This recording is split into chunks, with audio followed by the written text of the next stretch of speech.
पत्रकार परिषद आपल्या सिंधुदुर्ग जिल्ह्याच्या संदर्भात आणि सिंधुदुर्गाच्या विकासासंदर्भात ज्या काही महत्त्वाचे निर्णय झालेले आहेत केंद्र सरकार आणि राज्य सरकारच्या पातळीवर ते अजून विस्तृत पद्धतीने सिंधुदुर्गच्या जनतेपर्यंत पोहोचावेत। आपलं हे महायुतीचं सरकार आमचं केंद्रातलं आदरणीय नरेंद्र मोदी साहेबांच्या नेतृत्वात असलेलं एनडीए सरकार हे किती प्रभावी पद्धतीने काम करत आहे आणि खऱ्या अर्थाने ह्या जिल्ह्याच्या विकासामध्ये हे सरकार आल्यापासून किती महत्त्वाचे बदल होत आहेत, घेतलेल्या निर्णयाचं प्रतिबिंब हे लोकांच्या भविष्यावर कसं पडेल या सगळ्या गोष्टीवर प्रकाश टाकण्यासाठी आज आपल्या सगळ्यांना आमंत्रित केलेलं आहे। सरकारची कामं, सरकारने घेतलेले निर्णय हे लोकांपर्यंत पोहोचणं फार झालेलं आहे असं मला वाटतं आणि आजच्या काळात तर अजून महत्त्वाचं आहे। कारण का चांगल्याला चांगलं म्हणणं आणि चांगल्या कामाचं कौतुक होणं हे तसं आता क्वचितच आपल्याला ऐकायला मिळतं आणि म्हणून सरकार, निवडून गेलेलं सरकार, आदरणीय फडणवीस साहेबांच्या नेतृत्वात असलेलं सरकार नेमकं काय काम करत आहे हे आपल्या सगळ्यांच्या माध्यमातून जनतेपर्यंत समजलं पाहिजे, जेणेकरून आमच्या राजकीय प्रतिस्पर्ध्यांना, विरोधकांना त्यांनाही कळेल की जनतेने आम्हाला निवडून दिल्यानंतर या सिंधुदुर्ग जिल्ह्यामध्ये काय बदल होत आहेत हे आमच्या विरोधकांना कळलं पाहिजे आणि थोडं आमच्या मित्रपक्षांनाही कळलं पाहिजे, जेणेकरून विधानसभेमध्ये सरकार विरोधातली काही भाषणांचा धार हा थोडा कमी होईल असा अपेक्षा मी व्यक्त करतो। सर्वात महत्त्वाचं म्हणजे युनेस्कोच्या यादीमध्ये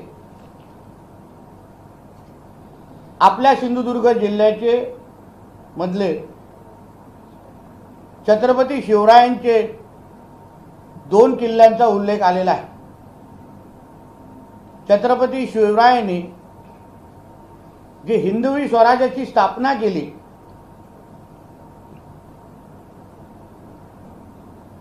त्या स्वराज्य स्थापनेमध्ये सिंधुदुर्ग किल्ला आणि विजयदुर्ग किल्ला याच्या दोन्हीचं फार महत्त्व आहे।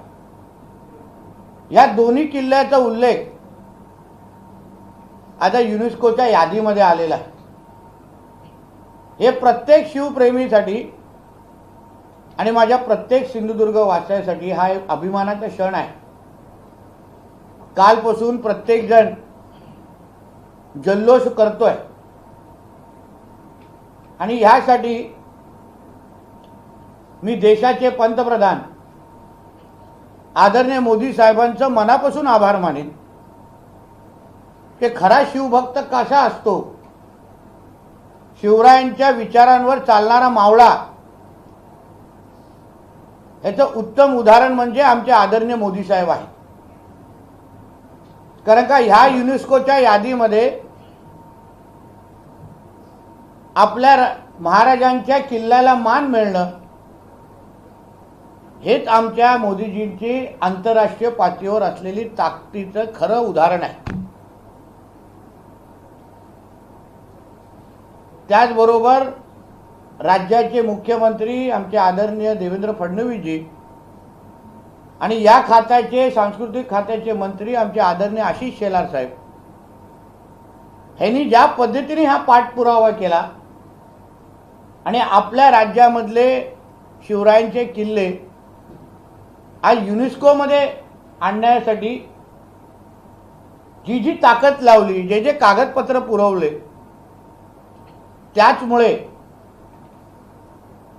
यादीमध्ये त्यांचं नाव आलेलं आहे. विजयदुर्ग आणि सिंधुदुर्गसाठी सन्मान्य खासदार राणे साहेबांनी केंद्र सरकारकडे असंख्य पत्रव्यवहार केले, काही महत्त्वाच्या विषयावर प्रकाश टाकला आणि त्यामुळे पण या पूर्ण कामाला हातभार लागला आहे. म्हणून त्यांचेही मी सिंधुदुर्ग जिल्ह्याचा पालकमंत्री म्हणून मी मनापासून आभार मानतो. युनेस्कोच्या यादीमध्ये आल्यानंतर निश्चित पद्धतीने महाराजांनी जो ज्वलंत इतिहास घडवला, त्या ज्वलंत इतिहासाचं जतन करणं, पुढच्या पिढीपर्यंत पोहोचवणं आणि ह्या किल्ल्यांच्या एकंदरीत विकासासाठी, संवर्धनासाठी मोठ्या प्रमाणामध्ये आर्थिक ताकद आता अजून आमचे केंद्र सरकार आणि आमचं राज्य सरकार देईल, हा विश्वास या निमित्ताने मला व्यक्त करायचा आहे. पर्यटनामध्ये निश्चित पद्धतीने ह्याच्यामुळे मोठ्या प्रमाणात वाढ होईल. आताही जगभरातले पर्यटक आमच्या ह्या दोन्ही किल्ल्याकडे येतातच, पण आता युनेस्कोमध्ये आल्यानंतर आंतरराष्ट्रीय पातळीवर पण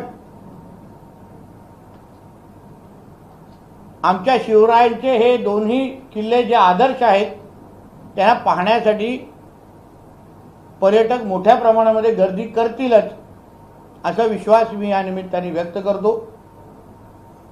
दुसरा एक महत्त्वाचा निर्णय जो मला असं वाटतं असंख्य पत्रकार मित्रांच्या नजरचुकीने कदाचित समजला नाही किंवा त्याचं निर्णयाचं महत्त्व आपल्या दृष्टिकोनातून काय आहे हे समजलं नाही. असंख्य आपल्या सिंधुदुर्गातले, कोकणातले प्रकल्प हे पर्यावरणामुळे, पर्यावरणाच्या परवानगीमुळे वर्षानुवर्ष अडकून राहायचे. मोठ्या प्रमाणामध्ये निधी उपलब्ध व्हायची, पण राज्य पातळीवर MCZMA नावाची कमिटी स्थापन झाल्या नसल्यामुळे यात ते प्रकल्प रखडले जायचे, यात त्यांची निधी परत जायची. वारंवार जनतेकडून मागणी व्हायची की प्रकल्प पूर्ण करा, पण निवड ही समिती गठीत नसल्यामुळे या प्रकल्पांना चालनाच मिळायची नाही. बरोबर 1 महिन्या अगोदर मी आदरणीय मुख्यमंत्री देवेंद्र फडणवीस साहेबांना एक पत्र लिहिलं की आपल्या राज्याच्या पातळीवर जी समिती स्थापन झाली पाहिजे MCZMAची, ती स्थापन नाही आहे, आपण त्याच्यावर लक्ष घालावं. आणि मग लगेच त्या प्रक्रियेला चालना मिळाली. त्या पुढच्या आठवड्यामध्ये मी स्वतः जाऊन देशाचे, भारत सरकारचे पर्यावरण मंत्री आदरणीय भूपेंद्र यादवजी त्यांना जाऊन विनंती केली की साहेब, आमच्या राज्यामध्ये जे काही प्रकल्प आहेत ते निवड ह्या समिती स्थापन झाल्या नसल्यामुळे ते पडून आहेत, निधी परत जाते. त्यांनी तो आदेश पुढच्या आपल्या अधिकाऱ्याने दिला. राज्याच्या पर्यावरण मंत्री आमच्या पंकजाताई त्यांनीही त्याच पद्धतीचा पाठपुरावा केला आणि गेल्या काही दिवसा अगोदर तो गॅजेट्स निघाला आणि ही MCZMAची कमिटी आपल्या राज्यासाठी स्थापन झालेली आहे. आणि त्याचा सर्वात जास्त फायदा, कारण का किनारपट्टीला लगत असलेले हे जे प्रकल्प आहेत ज्याला CRZ मुळे चालना मिळत नाही आणि मग त्याच्यामुळे निधी अडकून पडतो, ह्या सगळे प्रकल्प आता ह्या MCZMA कमिटीकडे जातील आणि त्यांना लगेच मान्यता भेटतील, जेणेकरून त्या प्रकल्पांना कोणी थांबवू शकणार नाही. सर्वात काही उदाहरणं देतो ज्याचे फायदा थेट कुठे कुठे होणार. उदाहरण तुम्ही वर्षानुवर्ष ऐकलं असेल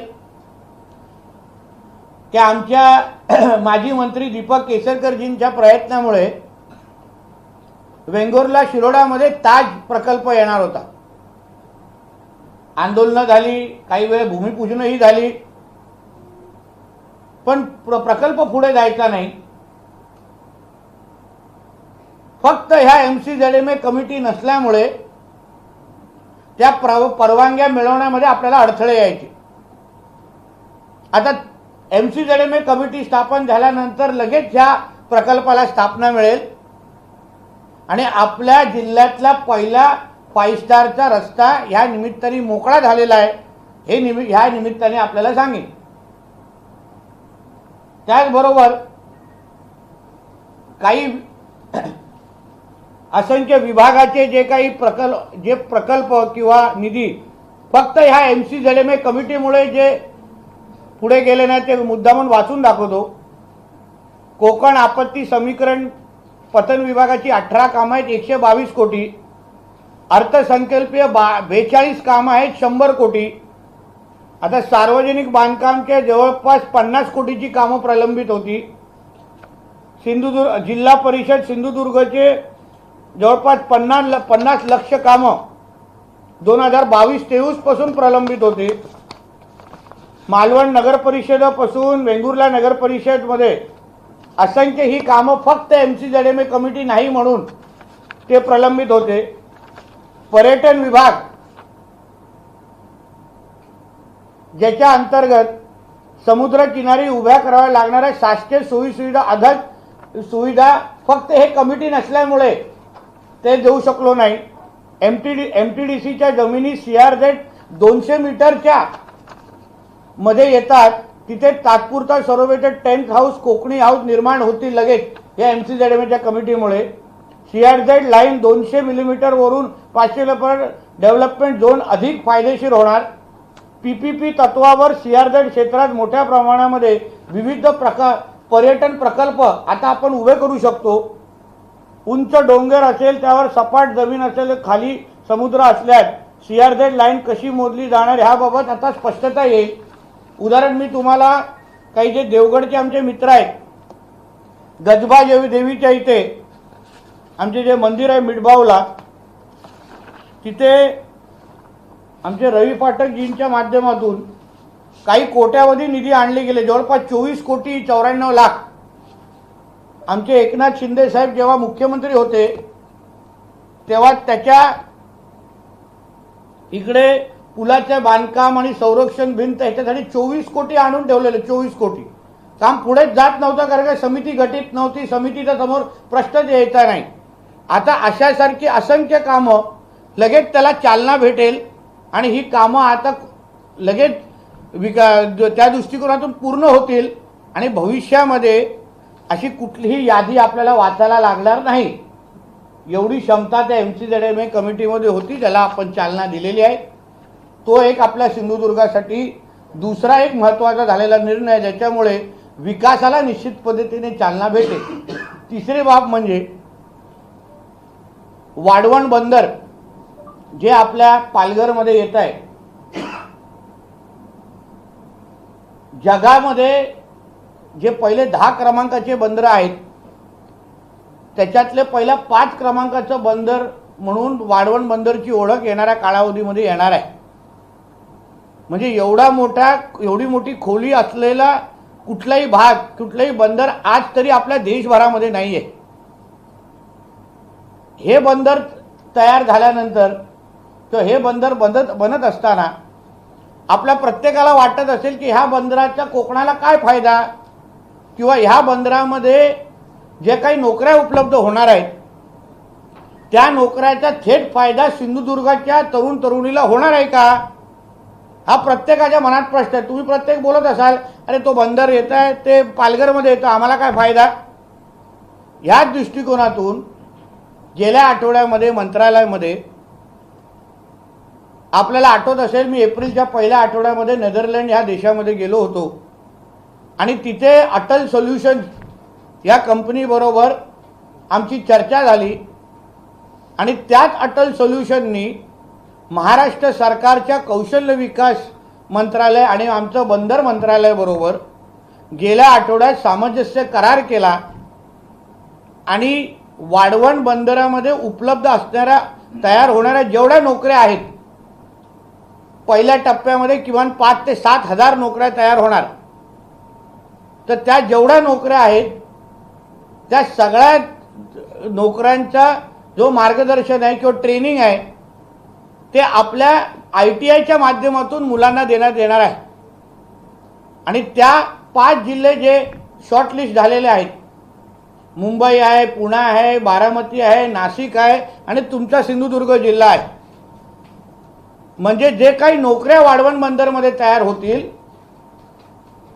त्या नोकऱ्या नेमका कशा असतील, त्याच्यासाठी ट्रेनिंग कशी लागेल, काय कौशल्य तुम्हाला त्याच्यासाठी लागेल, त्या सगळ्याची माहिती देण्यासाठी आपल्या ITIचे जे केंद्र आपल्या सिंधुदुर्ग जिल्ह्यात आहेत, ज्याचा आज जास्त उपयोग होत असताना आपल्याला कोणालाच दिसत नाही, त्या ITIच्या माध्यमातून ह्या आपल्या सिंधुदुर्गातल्या मुलं मुलींना मार्गदर्शन आणि ट्रेनिंग देण्याचं काम महाराष्ट्र सरकार घेणार आहे.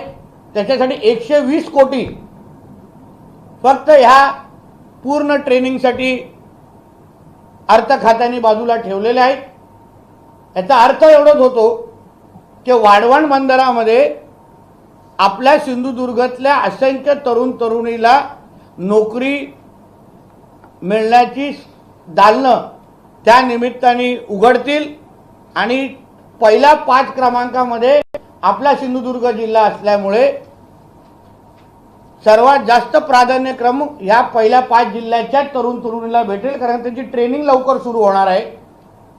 म्हणून ही निर्णयाचा थेट फायदा आपल्या जिल्ह्याच्या विकासावर, आपल्या जिल्ह्याच्या दरडोई उत्पन्नावर आणि आपल्या जिल्ह्याच्या भविष्यावर निश्चित पद्धतीने होईल असा माझा ठाम विश्वास आहे. आमच्या महाराष्ट्राचं महायुतीचं सरकार आदरणीय देवेंद्र फडणवीसजींच्या नेतृत्वाखाली आमचे एकनाथ शिंदे साहेब आणि अजितदादा आहे, आमचं पूर्ण मंत्रिमंडळ आज महाराष्ट्राच्या विकासासाठी काम करत असताना प्रत्येक क्षेत्रामध्ये आज सरकारला 150 दिवस होणार आहेत आणि ह्या 150-200 दिवसामध्ये आमच्या महाराष्ट्र सरकारने ज्या पद्धतीने प्रत्येक क्षेत्राला, आरोग्य क्षेत्र असेल, MSEB मध्ये असेल, आता MSEB मध्ये पण रिपेअर आणि मेंटेनन्ससाठी जे 77 कोटीची मागणी मी पहिल्या आमच्या मुख्यमंत्री साहेबांकडे केली होती, त्याच्यातले पहिले 10 कोटी प्राप्त झालेले आहेत आणि पूर्णचं पूर्ण 77 कोटी येणाऱ्या काही आठवड्यामध्ये उपलब्ध असतील, जेणेकरून आपल्या जिल्ह्यामध्ये असलेली MSEBची यंत्रणा म्हणजे जुने पोल असतील, वायर असतील, सबस्टेशन असतील, जे काय आतापर्यंत ज्या तक्रारी यायच्या त्या सगळ्या तक्रारी भविष्याच्या दृष्टिकोनातून येणार नाहीत. या दिशेने आमचं सरकारचं काम सुरू आहे. सिंधुदुर्ग जिल्ह्यामध्ये जे काही निर्णय, ह्या सगळ्या निर्णयांमुळे मोठ्या प्रमाणामध्ये बदल किंबहुना विकास चारी बाजूने होत असताना आपल्याला निश्चित पद्धतीने दिसेल. एअरपोर्ट, आपलं विमानतळ, चिपी विमानतळाच्या सुशोभीकरणासाठी मी पहिल्या टप्प्यात 1 कोटी उपलब्ध करून दिलेले आहेत. आमच्या पोलीस यंत्रणेसाठी पूर्ण जिल्ह्यासाठी CCTVची यंत्रणा लागावी या दृष्टिकोनातून प्रशासकीय मान्यता आम्ही देण्याच्या मार्गावर आहोत. सांगण्याचा अर्थ एवढाच आहे की महाराष्ट्र सरकार म्हणून, महायुतीचं सरकार म्हणून या जिल्ह्याच्या सर्वांगीण विकासासाठी सगळ्या पद्धतीचे निर्णय घेतले जात आहेत. हे निर्णय लोकांपर्यंत प्रभावी पद्धतीने आपल्या माध्यमातून पोहोचावेत. लोकांना याची जाणीव झाली पाहिजे की आपलं हे सरकार जे त्यांनी निवडून दिलेलं सरकार आहे, आम्ही त्यांनी निवडून दिलेले लोकप्रतिनिधी आहोत. आज मंत्रालयामध्ये आम्ही आमच्या सिंधुदुर्गाच्या आणि महाराष्ट्राच्या जनतेच्या आशीर्वादामुळेच आम्ही तिथे बसतो. आणि म्हणून तिथे बसत असताना 24 तास आम्ही आमच्या जनतेसाठी काम करतो आहोत हेच सांगण्याचा प्रयत्न या निमित्ताने मी केलेला आहे। धन्यवाद।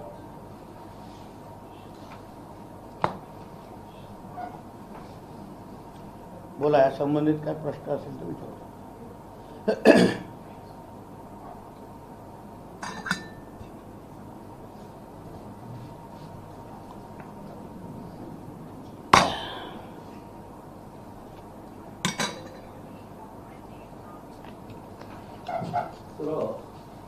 नापणे ते एक काचेचा जुना झाला बातमी सर्व दूर गेली, बऱ्याच जणांना ते माहिती नव्हतं। एक चांगलं गाव या ठिकाणी या आपल्या राज्यामध्ये प्रशासन झालेलं आहे। आपण पर्यटन दृष्ट्या ज्यावेळी काही गोष्टी मगाशी मांडल्या त्यावेळी सीवर्ड प्रकल्प आपल्यामध्ये तो रेंगाळलेला आहे, तर त्याच्या बाबतीत पुढचं नियोजन काय असेल। दुसरं, जसं वाढवण बंदर होतंय तसं बरेच वर्ष विजयदुर्गला बंदर होण्याचं चाललंय। कोल्हापूरची मळी तिकडनं सप्लाय करते आणि बरंच काय काय, तिथे सुद्धा डीप खोली भरपूर आहे, तर त्या दृष्टीनं पूर्ण प्रयत्न व्हावे। दुसरं, आपला जो कोस्टल रोड आहे बरेच वर्ष म्हणजे अंतुल्याच्या कालावधीपासून तो अजून तो पूर्ण होत नाहीये। आपण इकडे शक्तीपीठ मार्ग करतो, स्वागत आहे, पण त्याचबरोबर आपलं पश्चिम किनारी सागरी महामार्ग आणि त्याच्यानंतर नवीन जो महामार्ग डिक्लेअर केलेला आहे त्या बाबतीत पुढचं काही नियोजन असेल ते जरा स्पष्ट करावं। काय आजची पत्रकार परिषदेचा प्रयत्न घेण्याचा अर्थ हे होता की आमचं सरकार काम करतंय, एक एक प्रश्न सोडवत जातोय। सीवर्डचा विषय हा स्थानिकांना विश्वासात घेऊन, स्थानिक आमदारांना विश्वासात घेऊन त्याच्यावर मार्ग काढण्याचा प्रयत्न आमचाही आहे। शेवटी तेव्हा स्थानिक जनतेनेच त्याला विरोध केलेला आणि म्हणून जोपर्यंत जनता इच्छा व्यक्त करत नाही की आम्हाला यात इथे तुम्ही प्रकल्प द्या, तोपर्यंत त्याच्याबद्दल हालचाली करण्याचा काय अर्थ नाही।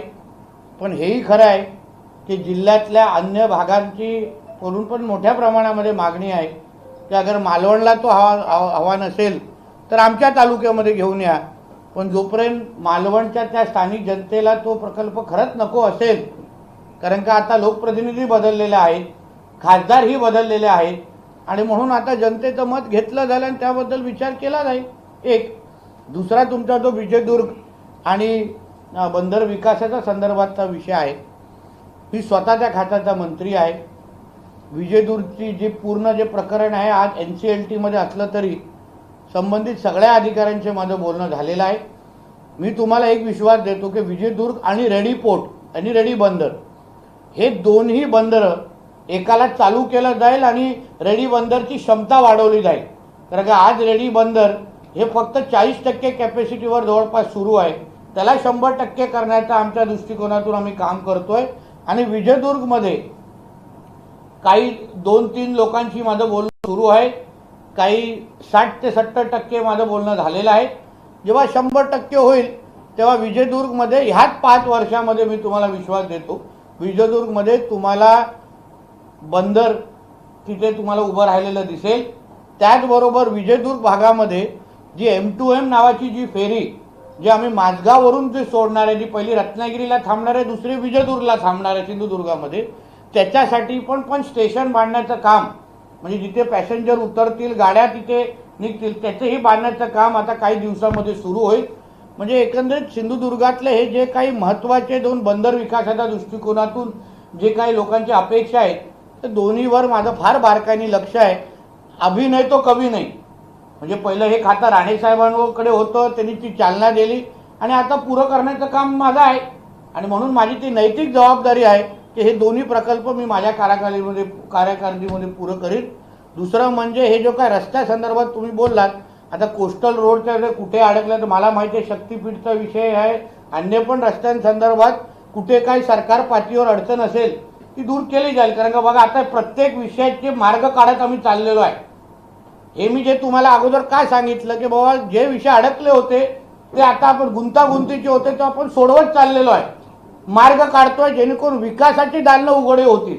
आणि म्हणून जिथे जिथे तुम्हाला आपल्याला आत्तापर्यंत अडथळे दिसले ते सगळे अडथळे येणाऱ्या 5 वर्षामध्ये दूर करून ते प्रकल्प पूर्ण करण्याचं काम हे मी माझ्या माध्यमातून करणार आहे।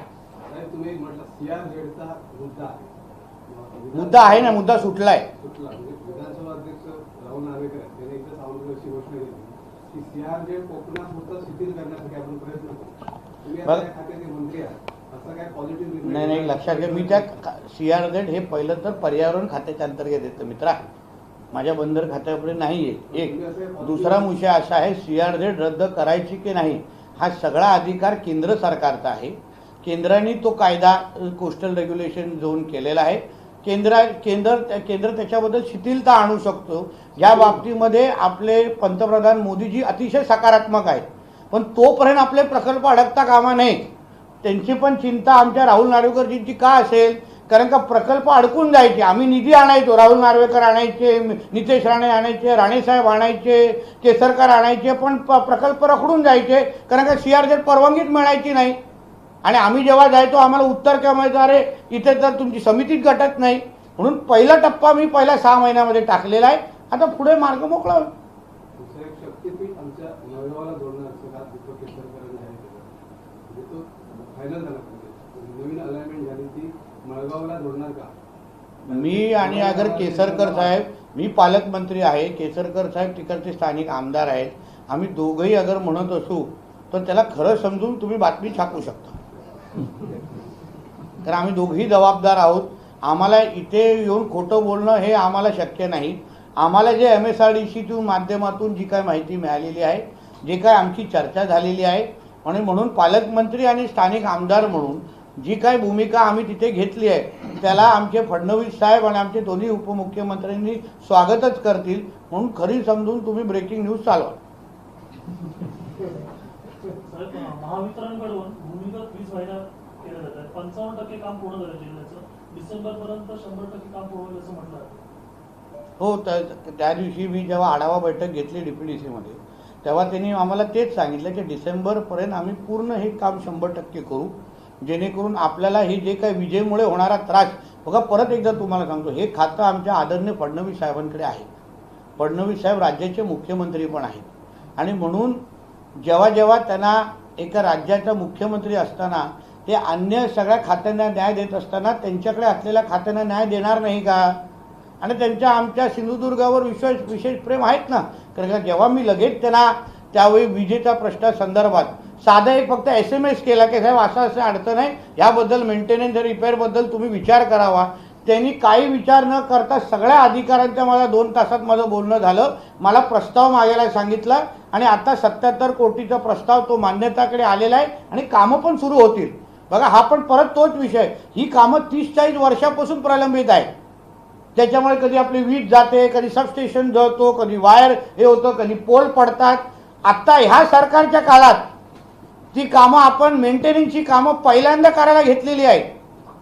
म्हणजे आपण प्रत्येकाचा तोडगा काढत तोडगा निघत नाही असा विषय नाही.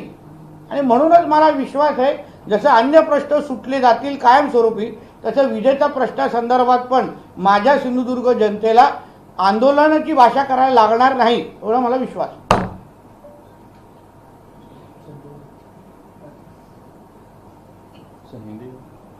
मराठीचं बोला बोला. साहेब, संजय शिरसाट, संजय राठोड, उदय सामंत, संदीपकांत भुमरे या 5 शिंदेच्या मंत्र्यांची SIT चौकशी करा असं संजय राऊत सांगतात. बघा साहेब, संजय राऊतांनी कोणाची चौकशी करायला मागणी करावी हा त्याचा अधिकार आहे, संजय राजाराम राऊत.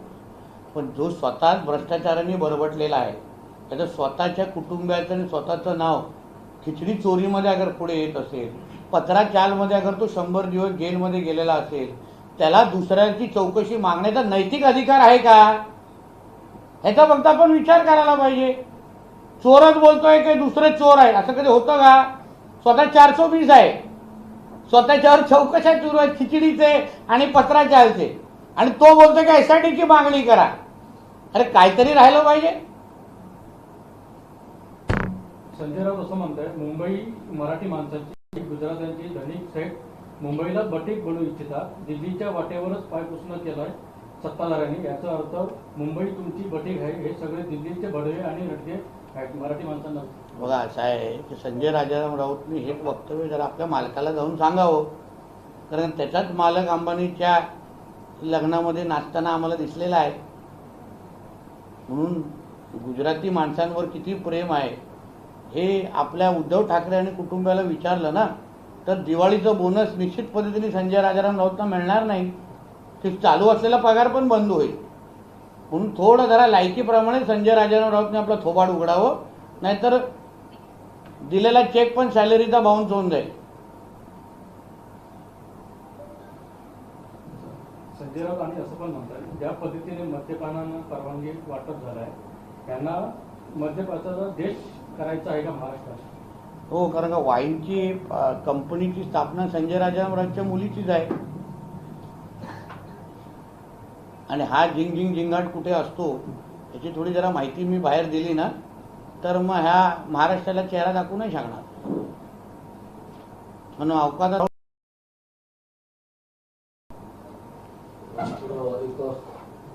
सध्या गिरणी कामगारांच्या घराचा विषय ऐरणीवर आलाय. मी अनेक वर्ष त्या ती संघटना चालवली गेली गिरणी कामगार. आपल्या आजोबाई गिरणी कामगार होते. पण आत्ताच्या घडीला गिरणी कामगारांपुढे सेलू अनेक प्रति घरं द्यायचं चाललंय. वास्तविक मुंबईमध्ये घरं उपलब्ध होऊ शकतात, जमिनी उपलब्ध आहेत. आता त्यावेळेला 2005च्या दरम्यान त्यावेळी जो काही गिरणी कामगारांना 200 गिरण्याच्या 600 एकर जमिनी होत्या आणि तिचे 1/3 गिरणी कामगार, 1/3 मालक आणि 1/3 महानगरपालिका. त्याच्यानंतर त्याचं काय केलं रामायण महाभारत हे कदाचित आपल्याला माहिती असेल.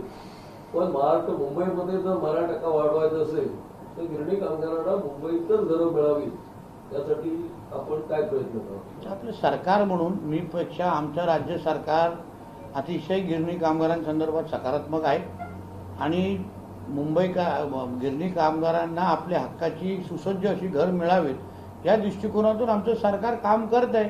त्याच्या बाबतीमध्ये अजून विस्तृत माहिती ती थोडी अजून घेतलेले निर्णय काय कुठल्या बैठका एकदा माहिती घेतल्यानंतर आपल्याशी बोलेल. ते वैयक्तिक पाहिजे आपल्याला इंटरव्ह्यू देतो. रोहित पवारांच्या विरोधात ईडीकडून पुरवणी आरोपपत्र दाखल करण्यात आले. महाराष्ट्र सहकारी बँक घोटाळा प्रकरणात पुरवणी आरोपपत्र दाखल झाले. बारामती अॅग्रो कंपनीच्या माध्यमातून घोटाळा केल्याचा आरोप आहे. आता ईडीने अगर आरोपपत्र दाखल केलेलं म्हणजे त्याच्यामध्ये काहीतरी सिद्ध झालेलं आहे.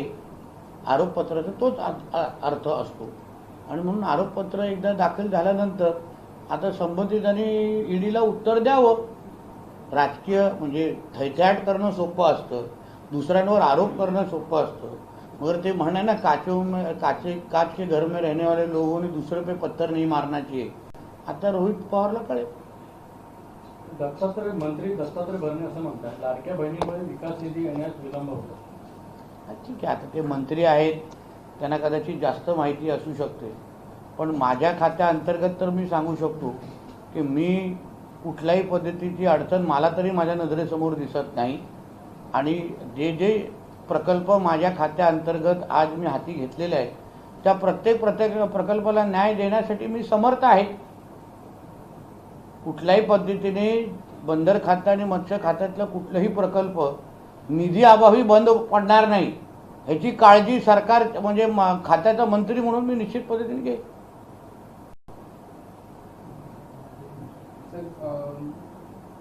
आपल्या विधानसभेत आपले विरोधी उमेदवार सतीश सावंत आणि आपण आज एक कार्यक्रमानिमित्त व्यासपीठावर एकत्र आला. काय ते शिक्षणा क्षेत्रातला तो कार्यक्रम होता. शिक्षणामध्ये राजकारण आणू नये असे संस्कार राणेसाहेबांनी आमच्यासारख्या कार्यकर्त्यांवर टाकलेले आहे. आणि म्हणून कितीही मोठा राजकीय विरोधक असेल पण माझ्या जिल्ह्याच्या विद्यार्थ्यांचा विकास आणि भविष्य अगर माझ्या नजरेसमोर असेल तर मी कोणाच्याही कांद्याला कांदा लावून बसण्याची माझी तयारी आहे. मग मी माझा राजकीय अहंकार कधीच मध्ये आणणार नाही. मग विरोधक असो पण शेवटी जिल्ह्याच्या विकासामध्ये अगर आम्ही एकत्र येऊन अगर काम करू शकलो विद्यार्थ्यांसाठी, शेतकऱ्यांसाठी, जिल्ह्याच्या विकासासाठी तर मी प्रत्येकाला आपला राजकीय प्रतिस्पर्धी समजतो, शत्रू नाही आहे माझा कोणी.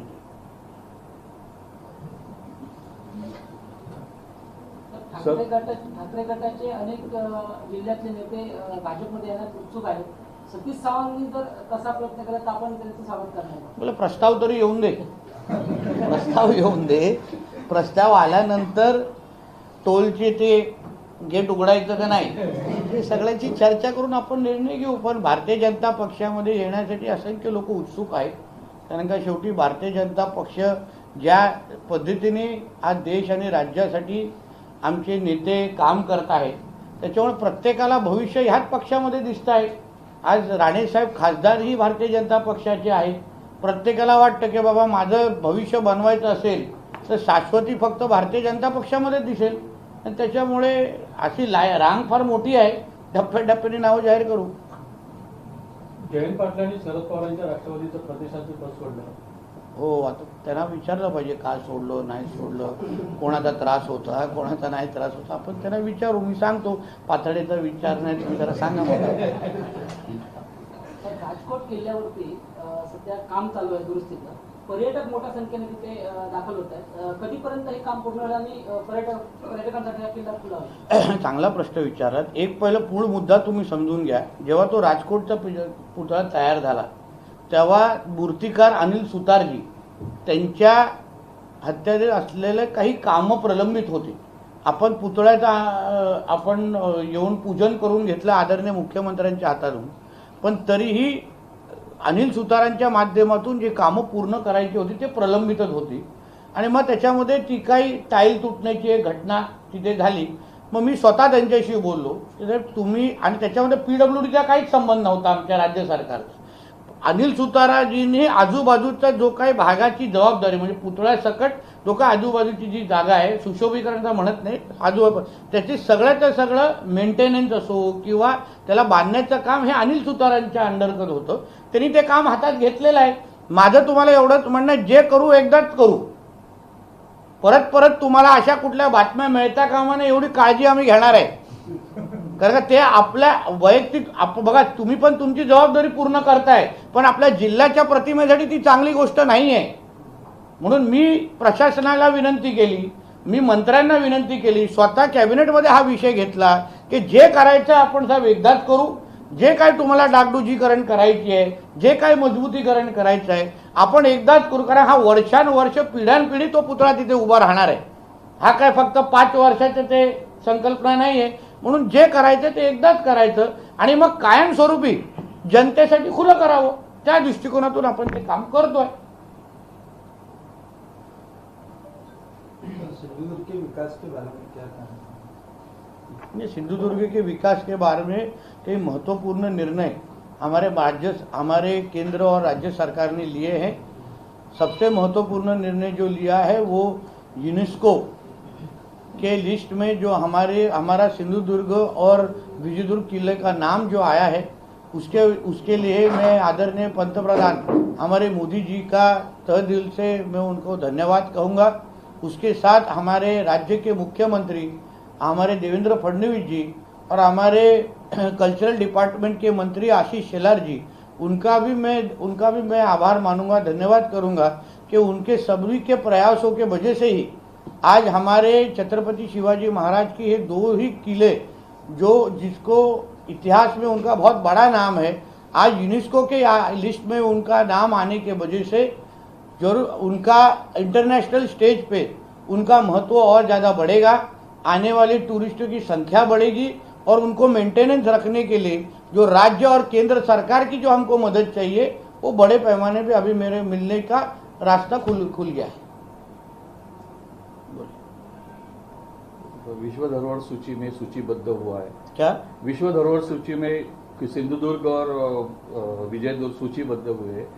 किस तरह बढ़ावा मिल सकता है दुर्ग पर्यटन के लिए? देखिए ऐसा है कि दुर्ग पर्यटन के हिसाब से ये दुर्गों को मेंटेन रखने की बहुत बड़ी चुनौती हमारे सामने हमेशा से थी.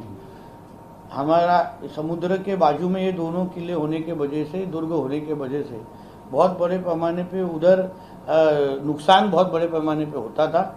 अभी इस यूनेस्को के यादी में आने के वजह से जरूर ही इनको मेंटेनेंस रखने के लिए जो फंड्स लगते हैं, जो कुछ परमिशन मिलते हैं और बहुत भी अलग अलग चीज़ें जो अभी तक हमारे केंद्र सरकार के माध्यम से हुई थी उसको बहुत बड़े पैमाने से गति इसके वजह से मिलेगी. ठीक है, अजून काय? सर ते कोण काय लाड वालावलकर लोक काय खूप दिवस भेटल्यानंतर काहीतरी प्रश्न आले पाहिजे. याच्या संदर्भात एक आहे की युनेस्कोच्या यादीत जे सिंधुदुर्गातले 2 किल्ले समावेश झाले आहेत, तर त्या अनुषंगाने जागतिक दर्जावरून या किल्ल्यांच्या डागडुजी किंवा सुशोभीकरण किंवा त्याच्यासाठी अर्थसहाय्य उपलब्ध झालं आहे. त्या संदर्भात जिल्हा प्रशासनामार्फत आपण असा काय प्लॅन तयार केला आहे का किंवा करणार आहात? बघा, प्रामुख्याने काय व्हायचं, इथे छोटीशी एक वीट पण लावायची असेल तर आपल्याला खूप परवानग्या लागायच्या. आमच्या सिंधुदुर्ग किल्ल्यामध्ये असलेलं जे शिवमंदिर असो, त्याचं एकंदरीत डागडुजी असो, आमच्या विजयदुर्गमध्ये असलेले काही भाग जो कोसळला होता, या सगळ्या बाबतीला प्राधान्य क्रमांकाने घेऊन ह्याच्यावर काम करण्याचं मानस आता आमच्या सिंधुदुर्ग प्रशासनाचा आहे. त्याच्यामुळे युनेस्कोचा हा आलेला निर्णय हा आमच्यासाठी मोठ्या प्रमाणामध्ये चालना देणार आहे. त्याचबरोबर ह्याच्यावर काही अवैध अगर बांधकाम कोणी केलं असेल, आमच्याच किल्ल्यावर नाही पण राज्याच्या कुठल्याही किल्ल्यावर, आता त्यालाही काढून टाकण्याचं एकंदरीत मुभा आमच्या राज्य सरकारला पण ह्या निमित्ताने भेटेल. एकंदरीत दुर्ग या दोन्ही किल्ल्यांच्या विकासासाठी मोठ्या प्रमाणामध्ये आता चालना आणि ताकद राज्य सरकार आणि जिल्हा प्रशासनाला उपलब्ध झालेली आहे. पिळवलकर प्रकरणानंतर प्रिया चव्हाण आत्महत्या प्रकरणाची विरोधक राजकीय भांडवल करण्याचा प्रयत्न करतात, काय सांगतात? लक्षात घ्या, आज मी सिंधुदुर्गाचा पालकमंत्री आहे. माझ्या जिल्ह्यामध्ये जेव्हा अशा कुठल्याही घटना घडतात तेव्हा जिल्ह्याचा पालक म्हणून मी प्रत्येकाकडे एकच दृष्टिकोन ठेवून बघण्याचं माझी जबाबदारी आहे. मी एकाला जास्त कोणाला कमी हे ह्या खुर्चीवर बसून कधीच करू शकत नाही. मला नेहमी वाटतं की राजकारणामध्ये काही सिद्धांत पाळले पाहिजे. कोणाच्या वैयक्तिक घरगुती भांडणामध्ये आपण किती डोकं घालावं ह्याची खरंच मर्यादा आहे.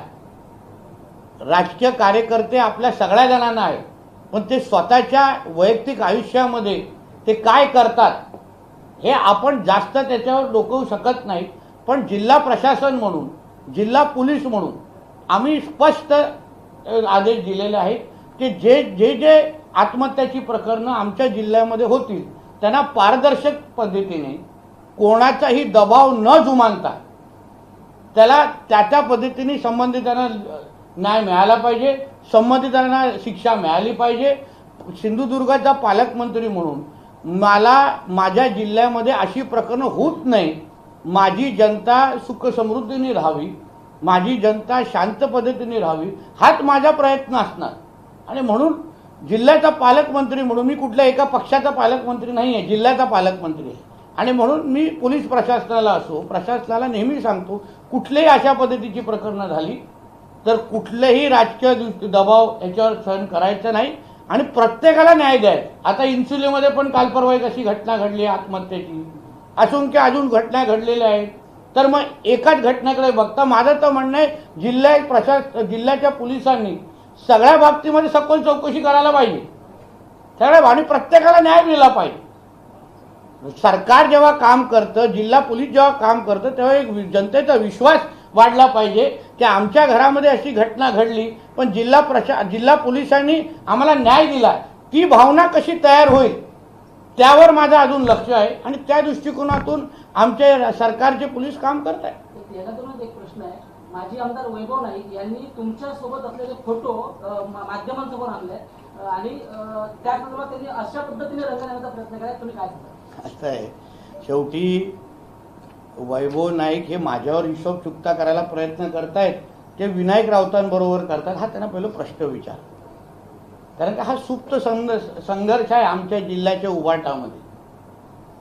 कारण का कणकोली पलीकडे बघायचं नाही असं काही मातोश्रीच्या बैठकीमध्ये ठरल्यानंतर पण जेव्हा वैभव नाईक सावंतवाडीमध्ये जाऊन आंदोलन करतात ना, तर कुठेतरी विनायक राऊत किती अपयशी आहेत. विनायक राऊत नावाचं पार्सल आता मुंबईला ठेवा हा देण्याचा त्यांचा प्रयत्न आहे. आणि म्हणून दोघांच्या भांडण्यामध्ये मला कबाबमध्ये हड्डी बनायचं नाही आहे. हां साहेब, साहेब जिल्हा रुग्णालयात किंवा आपल्या कणकवली उपजिल्हा रुग्णालयात डॉक्टरांचा नवीन स्टाफ आलाय किंवा कर्मचारी वर्ग पुरेसा आहे, परंतु अनेक ठिकाणी जिल्हा रुग्णालय किंवा आहे ना साहित्य सामुग्री अपुरी पडते. त्यांची मागणी गेली 30 ते 1 वर्षाची आहे आणि मागणी केलेली असून त्यांना वेळेत साहित्य मिळत नाही. उदाहरणार्थ आपल्या उपजिल्हा रुग्णालयात ऑर्थोपेडिक सर्जन तिथे येतात फिजिओथेरपिस्ट आहेत, पण त्यांच्याकडे आवश्यक असणारी मशिनरी कमी आहे. तिथे दिवसाला कमीत कमी एक 10-15 पेशंट तिथे उपचार घेतात. तसंच जिल्हा रुग्णालयातला एक प्रश्न आहे की जिल्हा रुग्णालयात जे गोरगरीब पेशंट असतात रुग्ण आहेत, त्यांच्यामध्ये ज्यांचे नातेवाईक कोणी नसतात किंवा नवरा बायको अशी जी दोघं जण असतात, त्याच्यातला एक जर आजारी पडला तर तिथे केअरटेकरची गरज भासते. आणि हा केअरटेकर नसल्यामुळे खाजगी केअरटेकर जर घेतला तर साधारण 24 तासाला 1500 रुपयाच्या अंदाजाने असा दर येतो. तो परवडत नाही सर्वसामान्य. तर जिल्हा रुग्णालयातल्या असल्या मेडिकल कॉलेजच्या असलेल्या स्टाफ मधून अशी काही सुविधा उपलब्ध करून दिली जाईल का आणि ती जाहीर होईल का? चांगला प्रश्न विचारला. या संबंधित आरोग्य खात्यासंदर्भात असंख्य आमची चर्चा मंत्रालय पातळीवर झालेली आहे. आमच्या जिल्ह्याला मध्ये आरोग्य व्यवस्था अजून सक्षम व्हावी याच्यामध्ये मोठ्या प्रमाणामध्ये बदल आता होत आहेत. जसं तुम्ही बोलला, पहिला स्टाफ नसायचा, पहिला आपला प्रश्न कसा असायचा की बाबा स्टाफच नाही. आता तो प्रश्न पुढे जाऊन आता आपण साधन समृद्धीवर आलेलो आहे. आणि म्हणून मी आपल्याला विश्वास देतो, येणाऱ्या कालावधीमध्ये जी मागणी प्रत्येक उपरुग्णालय किंवा आमच्या जिल्हा रुग्णालयामध्ये आहे त्यानुसार हसन मुश्रीफजी असो किंवा आमचे आबिटकरजी असो, दोघांचीही मी संपर्कात आहे. येणाऱ्या कालावधीमध्ये MSCB असो, आरोग्य खाते असो, ST असो, सगळ्याच डिपार्टमेंटमध्ये जिथे जिथे कमतरता आहे, जिथे जिथे आज त्याच्यामुळे जनतेला त्रास होतोय, ते सगळे प्रश्न आम्ही सोडवण्याच्या मार्गावर आहोत. आपल्याकडून फक्त संयमाची अपेक्षा मी ठेवतोय. बघा, पहिले 6-7 महिन्यामध्ये आपण बदल करत चाललेलो आहे. ते तुम्हाला आजूबाजूला अनुभवायला भेटत आहे. मी नाही बोलत की मी जादूची काळी घेऊन आलेलो आहे, पण 8-10 वर्ष विरोधी पक्षाच्या मध्ये राहिल्यानंतर काही प्रश्नाची जाणीव मलाही आहे. आणि म्हणून मी तुम्हाला विश्वास देतो, आज सरकारमध्ये बसून मी फक्त मोठ्या प्रकल्पावर लक्ष न दिला, छोट्यातल्या छोटे प्रश्न सोडून रोजच्या आपल्या जनतेच्या आयुष्यामध्ये परिवर्तन कसं होईल, समाधान कसं व्यक्त होईल, त्याच्यावर माझं काम सुरू आहे. म्हणून तुम्ही ज्या ज्या अपेक्षा ह्या बाबतीमध्ये व्यक्त केल्या आहे, येणाऱ्या काळामध्ये जसं तुम्ही स्टाफ नाही हा प्रश्न विचारायचा आता बंद केलेला आहे, तसंच साधन समृद्धीबद्दल पण तुमची तशीच भूमिका असेल असा विश्वास देतो. सर, त्यालाच जोडून एक प्रश्न. सध्या मोठ्या प्रमाणात ॲम्ब्युलन्सचा प्रश्न निर्माण झाला. ॲम्ब्युलन्स आहेत पण त्या चालू स्थितीत नाही आहे बऱ्याच ठिकाणी. बघा, आत्ताच गेल्या आठवड्यात 2 नवीन ॲम्ब्युलन्स आलेले आहेत. आता अजून ॲम्ब्युलन्स आणण्याचं आमचं नियोजन आहे. मी CSRच्या माध्यमातून मी परत तुम्हाला सांगतो, जसं ह्यांनी एक प्रश्न होता, मी फक्त सरकारच्या निधीवर अवलंबून नाही आहे. मी CSRच्या माध्यमातून मोठ्या प्रमाणामध्ये निधी माझा आणण्याची तयारी आहे. जिथे सरकारकडे काही गोष्टी मागे पुढे होत असतील, CSR सारखी एक मोठी यंत्रणा उपलब्ध आहे. तुम्हाला आठवत असेल, मी माझ्या पहिल्या टर्ममध्ये 150 कॉलेज पण ह्याच निमित्ताने डिजिटल करून दाखवल्या होत्या. तसंच ॲम्ब्युलन्स असो, पोलिसांसाठी वाहन असो, असंख्य गोष्टी CSRच्या माध्यमातून उपलब्ध करण्याची माझी तयारी आहे. त्या पद्धतीने माझे बोलणं सुरू आहे. टप्प्याटप्प्याने तुम्हाला सगळ्या गोष्टी तुमच्या ह्या जिल्ह्यामध्ये होत असताना दिसतील. सुरुवात आहे. कमिट्या स्थापन नव्हत्या, त्या स्थापन होत आहेत. निर्णय महत्त्वाचे लोकांसाठी घेतले जात आहेत. 7 महिने झालेले आहेत. अपेक्षाचा डोंगर माझ्या खांद्यावर आहे. तो निश्चित पद्धतीने मी तो चढून वरती जाऊन झेंडा माझा रोवेन असा माझा विश्वास आहे. आपल्या शासनाने 2 अलीकडे चांगले निर्णय घेतले. एक म्हणजे मत्स्य विभागाला कृषीचा दर्जा विभागाला कृषीचा दर्जा दिलेला आहे. पण आजही आपल्या कोकणामध्ये घाटमाथ्यावरून दूध येतंय, अंडी येत आहे, चिकन येत आहे. मग आपल्याकडे पशुसंवर्धनाच्या दृष्टिकोनातून, वाढीच्या दृष्टिकोनातून आपल्याकडे काही ठोस. बघा, आता जसं तुम्ही बोलला, जसं मत्स्याला कृषीचा दर्जा दिला तसंच गेल्या कॅबिनेटमध्ये त्याचाही निर्णय आम्ही घेतलेला आहे. आणि म्हणून तुम्हाला बोलतो, संयम हा थोडा ठेवायला आपणही शिकलेला पाहिजे. आपण निर्णय घेतल्यानंतर त्याची अंमलबजावणी होण्यासाठी काही काळ लागतो. त्याचे GR निघायला काही काळ लागतात. उदाहरण, मी मत्स्याला शेतीचा दर्जा दिल्यानंतर काही GR काढण्याच्या अजूनपर्यंत आम्ही प्रलंबित आहेत, ते आम्ही आज उद्यामध्ये काढणार आहोत. तसंच आता पशुसंवर्धनला आमच्या पंकजाताईंच्या नेतृत्वाखाली असलेलं खातं, त्याला आम्ही कृषीचा दर्जा दिलेला आहे. येणाऱ्या कालावधीमध्ये अंडी असतील, कोंबडी असतील, या सगळ्या बाबतीमध्ये योग्य तो निर्णय होईल एवढा विश्वास तुम्हाला देतो. चला, धन्यवाद, शुभेच्छा.